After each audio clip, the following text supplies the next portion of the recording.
শখ করে আসলাম মাজরাগুড়া মাঠে, স্কুল কলেজ মাঠে খেলা দেখবার লিগা। কিন্তু শখটা পূরণ হইলো না, কারণ শুরু হওয়ার কথা ছিল। কয়টা বাজে শুরু হওয়ার কথা ছিল ভাই? চিন্তা। 3টা শুরু হওয়ার কথা ছিল, এখন বাজে 4টার বেশি। কত এই খেলাটা কুম্বালা যে শুরু এবার কুম্বালা যে দেখবাম, ওই আশায় আমার আর খেলা দেওয়া হইতো না।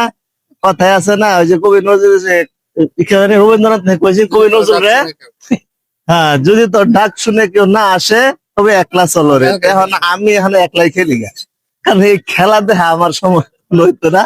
কারণ পেট না বাঁচে পিঠ বাঁচলে চলবো। আগে পেট বাঁচে, পরে পেট ভরাতলে পিঠে পিঠ 3 দিলে সইব।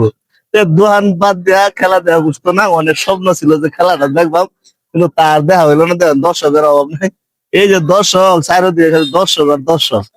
এই যে দেখেন কত অনেক দর্শক বই রয়েছে খেলা দেখবার লিগা। কিন্তু দুঃখের বিষয় গ্যালারি সাইডে লোকের হবে, ছাদের মধ্যেও আছে, কিন্তু খেলা দেখার আমার ভাগ্যের হইলো না। তো জায়গা দর্শক আপনারা দেখেন খেলা। আল্লাহ হাফেজ, আজকের মতো বিদায় নেই।